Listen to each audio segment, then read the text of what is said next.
Dan di studio masih bersama kami Herman Suparman, Direktur Eksekutif Komite Pemantauan Pelaksanaan Otonomi Daerah, dan juga melalui sambungan Zoom sudah ada Kunto Adi Wibowo, pengamat politik dari Universitas Padjadjaran. Saya akan ke Mas Herman terlebih dahulu. Mas Herman, tadi kalau sebelum jeda kita mendengar statement dari Gubernur Aceh yang mengatakan siap untuk bekerja dan juga siap untuk berkoordinasi dengan para bawah-bawahannya, para kepala daerah lainnya. Nah, bagaimana para kepala daerah menerjemahkan kesiapan ini untuk melayani masyarakat di daerahnya masing-masing di tengah efisiensi yang terjadi saat ini? Ya, tentu pekerjaan rumah terbesar setelah mengeluarkan kata siap tadi itu adalah bagaimana mengadministrasikan itu di dalam tata kelola penyelenggaraan pemerintahan daerah, mulai dari perencanaan, penganggaran, penyusunan kebijakan, bahkan mendesain kelembagaan dan juga pelayanan publik di daerah gitu ya. Dan tantangan menanti di depan seperti yang disampaikan di tengah efisiensi ini, mereka itu betul-betul kami dorong untuk apa? Untuk benar-benar menerapkan money follow program gitu ya. Karena kita tahu sebelum efisiensi ini diterapkan, selama ini mayoritas daerah-daerah kita itu juga bergantung kepada dana transfer ke daerah. Karena mereka itu punya kemandirian fiskal yang sangat rendah.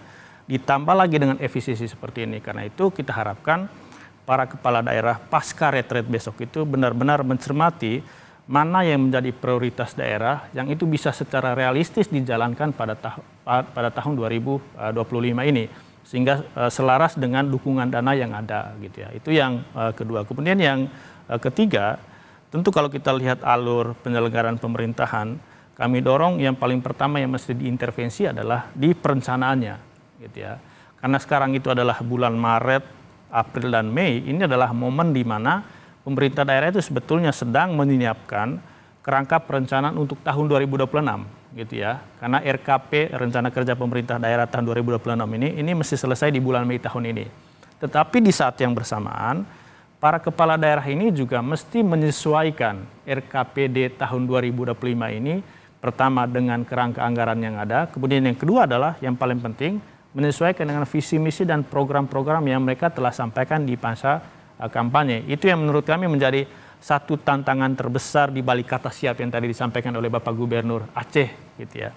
Kemudian yang ketiga, karena itu kita mengharapkan sebetulnya retret besok gitu ya, seminggu ke depan itu tidak hanya menjadi ajang sosialisasi dari pemerintah pusat, tetapi juga pemerintah daerah menyampaikan aspirasi mereka kepada pemerintah pusat, tetapi juga ini menjadi ajang sharing pengalaman di antara para kepala daerah terkait dengan seperti apa praktik penyelenggaraan pemerintahan selama ini, khususnya antara petahana, kepala-kepala daerah petahana dengan kepala-kepala daerah yang baru menduduki posisi sebagai kepala daerah. Kemudian yang kedua, ya Bapak Presiden tadi menyampaikan soal dua pesan utama ya, soal menjadi pelayanan publik, menjadi pelayan publik. Kemudian yang kedua, harapannya itu bisa menjunjung persatuan karena kita adalah bangsa yang besar.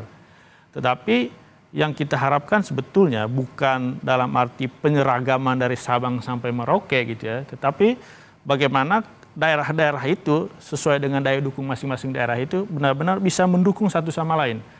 Pusat mendukung daerah, daerah mendukung pusat, begitu juga antara satu daerah dengan daerah lain dalam satu kawasan gitu ya. Karena itu dalam retret besok kita juga berharap kepada kepala daerah itu per regional itu bisa sharing antara mereka, misalnya regio Sumatera, Kalimantan, Jawa, Indonesia Timur, untuk mana peluang-peluang atau potensi-potensi itu bisa dikerjasamakan antara satu daerah dengan daerah yang lain.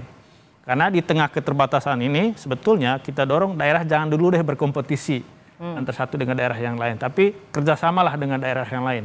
Bahkan kalau kita lihat di peraturan terkait dengan kerjasama daerah, jangankan dengan daerah lain ya, tapi dengan pihak ketiga juga gitu ya. Karena itu kita berharap kepada para kepala daerah yang dilantik hari ini untuk memanfaatkan instrumen-instrumen yang ada gitu ya, baik yang diberikan oleh pemerintah pusat maupun oleh yang bisa peluang-peluang yang bisa mereka manfaatkan antara satu daerah dengan daerah yang lain gitu, Mbak. Belum lagi kita berbicara bagaimana menyelaraskan antara tadi visi misi yang sudah dipunyai oleh kepala daerah dan bagaimana visi misi besar dari pemerintahan Bapak Prabowo Subianto dan juga Bapak Gibran gitu ya, apalagi dengan adanya MBG dan juga lain-lain gitu.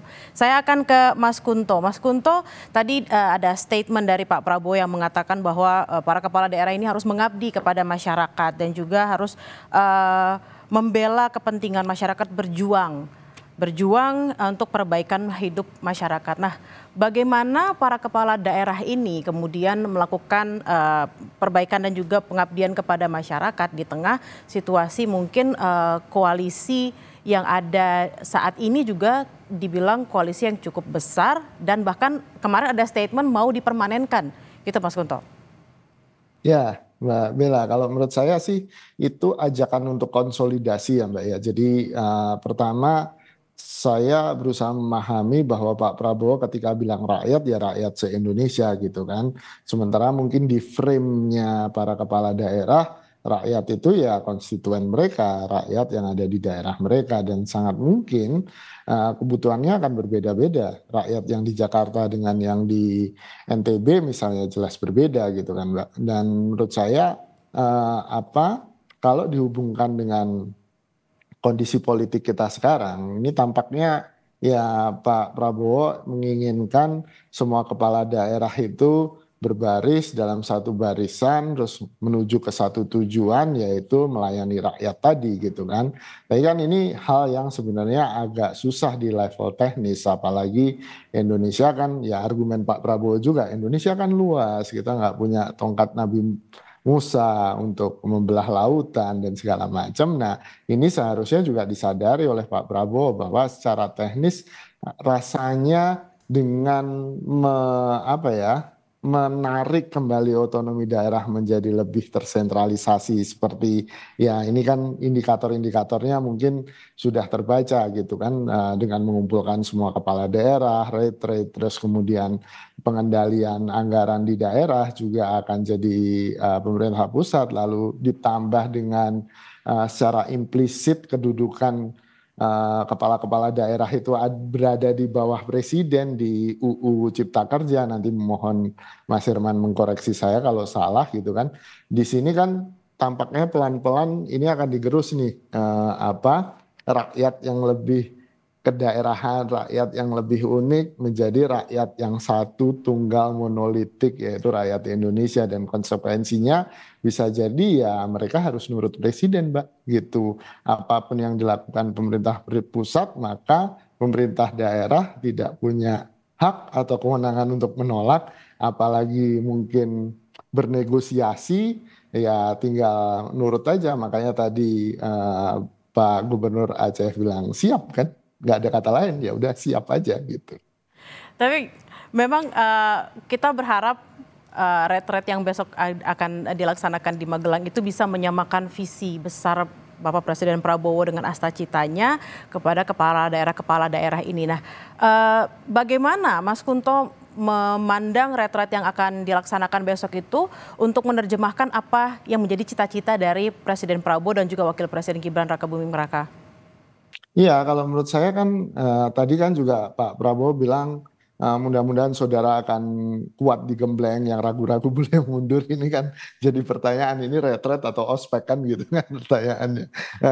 Jadi ya kalau boleh saya berasumsi ya dalam waktu 1 pekan Mbak, tidak mungkin untuk membahas semua urusan teknis apalagi terkait efisiensi anggaran dan urusan teknis tadi alokasi dana pembangunan fisik dan segala macamnya. Saya pikir tidak akan mungkin, ini mereka hanya akan bicara dalam bentuk lebih ke ideologikal, lebih ke visi misi besar. Masih di laporan khusus pelantikan kepala daerah seluruh Indonesia, Saudara. Pertanyaan ke Mas Herman. Mas Herman, tadi kalau kita mendengar Gubernur Jawa Barat Deddy Mulyadi mengatakan sudah siap, juga tadi kita lihat di DKI Jakarta juga sudah ada kesiapan-kesiapan dan bahkan sudah mau rapat gitu ya. Nah, bagaimana retret besok nanti itu menjadi ajang bagi para kepala daerah untuk saling berbagi kiat supaya kesiapan ini juga bisa terjadi di seluruh daerah bagi kepala daerah? Ya, memang kalau kita mencontohkan Jawa Barat dengan DKI Jakarta, memang dia agak outlier dalam pengertian kalau kita lihat di kapasitas fiskal dan juga kemandirian fiskal itu jauh di atas provinsi-provinsi yang lain gitu ya. Sehingga Kang Deddy atau nanti besok Gubernur DKI Jakarta dia cukup leluasa untuk melakukan realokasi dengan ruang efisiensi yang ada gitu ya. Tetapi ini sebetulnya berita bagus juga, Kang Deddy tadi sudah menyampaikan apa yang sudah dilakukan dan yang nanti akan dilakukan. Efisiensi yang ke realokasi tadi ya. Realokasi tadi itu, dan kita mendorong sebetulnya kepada Kementerian Dalam Negeri dan juga kepada Pak Bima ya, Pak Wakil Menteri Dalam Negeri, untuk bisa mengoptimalkan kepala-kepala daerah yang sudah menyiapkan atau melakukan persiapan untuk tindak lanjut dari efisiensi tadi, seperti Kang Deddy tadi itu. Betul. Gitu ya.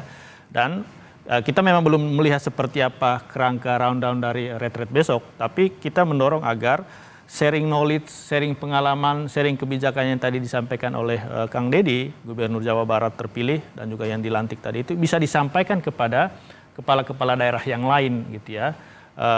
Dan juga sebetulnya karena masih banyak juga petahana yang masuk lagi di periode kedua, berilah mereka ruang untuk memberikan tips gitu ya, atau program-program yang kita telah jalankan kepada kepala-kepala daerah yang lain gitu ya. Karena kami sangat yakin sebetulnya kepala-kepala daerah itu juga ingin gitu ya, tahu seperti apa mereka mengatasi keterbatasan fiskal, kemudian tantangan dari program efisiensi kemarin terhadap penyelenggaraan pemerintahan mereka di daerah masing-masing. Itu yang pertama. Kemudian yang kedua, di retret besok itu kita juga mendorong kepada Kementerian Dalam Negeri, jadikan itu sebagai ajang daerah-daerah itu bisa berkoordinasi gitu ya, antara daerah dengan daerah yang lain, antara satu kawasan dengan kawasan yang lain gitu ya. Kan di Kemendagri itu sudah punya peraturan Menteri Dalam Negeri terkait dengan kerjasama daerah tuh.